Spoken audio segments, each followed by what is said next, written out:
रुड़की के बेड़ला गांव में दलित युवक की मौत के बाद हुए बवाल से जहां गांव में आज भी सन्नाटा पसरा है। गांव के कुछ लोग आपसी भाईचारे और सौंदर्य को बनाने में जुट गए हैं। हालांकि गांव में सभी राजनीतिक पार्टियों के नेता पहुंच चुके हैं और जांच की मांग कर रहे हैं। वहीं दलित पक्ष के बाद अब दूसरे पक्ष ने भी मीडिया के समक्ष पूरा घटनाक्रम बताते हुए निष्पक्ष जाँच कर दोषियों के खिलाफ सख्त से सख्त कार्रवाई की मांग की।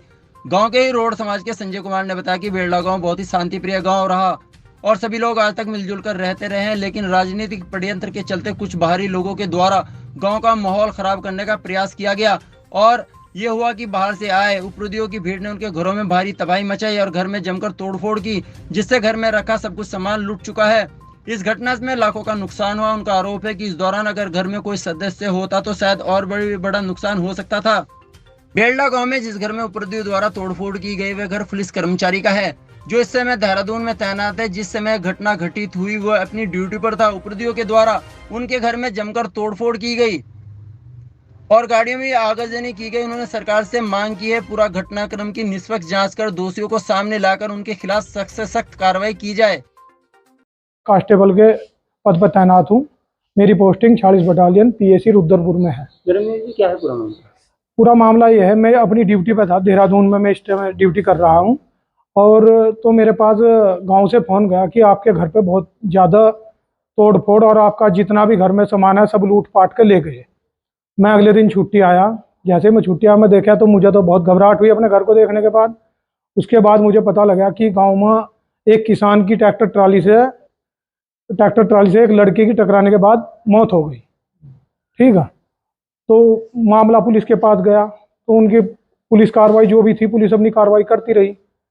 तो उसी शाम को जिस दिन लड़के का पोस्टमार्टम हुआ उस शाम को तारीख थी 12 तारीख थी और शाम का समय था 6 बजे की लगभग की बात है ये। तो मैं बबाली मेरे घर में आए। पहले तो उन्होंने पुलिस पर पथराव किया, गोलाबारी जो भी की पुलिस के साथ की। उसके बाद में मेरे घर पर आए लुटेरों ने मेरे घर पर आने के बाद मेरे घर का गेट तोड़ा और मेरे घर के अंदर घुसने के बाद उन्होंने मेरे घर में तोड़ फोड़ करना, माल को लूटना, जो भी मेरे घर में साधन था, बाइक थी, कुछ भी था, उन्होंने सब कुछ तोड़ फोड़ कर दी। और मेरे जो लोकर में जो भी पैसा रखा था मेरा तकरीबन 8 लाख रुपए के समथिंग मेरे पैसे थे जो मैंने होम लोन करा रखा था उस समय निकाले थे बैंक से, HDFC बैंक से मेरा होम लोन है। और जो जेवर थे वो भी वे लूट के ले गए।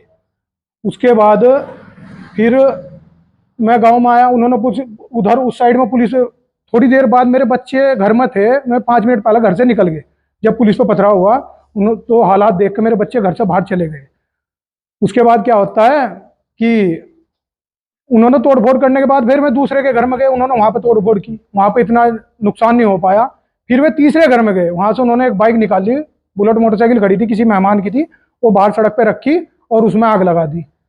फिर उस दौरान पुलिस मौके पर पहुंच चुकी थी, जो दौरान उन्होंने बुलेट में आग लगाई। फिर पुलिस ने उन्हें बहुत समझाने का प्रयास किया। DM साहब भी मौके पर मौजूद थे और SSP साहब भी मौके पर मौजूद थे। उन्होंने बहुत समझा, बहुत प्रयास किया कि भाई ऐसा मत करो, ये गलत है। और वे उपद्रवी जो थे वे माने नहीं। मेरा नाम कंवरपाल। क्या हुआ, कैसे हुआ है, घटना क्या हुई? घटना तो जो कुछ हुई वो तो सबके सामने, लेकिन ये कुछ लोग ऐसे यहाँ से बाहरी तत्व ऐसे आए गए जिन्होंने हमारे में आपस में इतना भेदभाव कर दिया बहुत ज़्यादा। लेकिन यहाँ से कुछ ना तो था, आपस में हमारे में बहुत प्रेम, आपस में एक दूसरे के साथ मिलना जुलना पूरा पीछे से आज तक बहुत पुरानी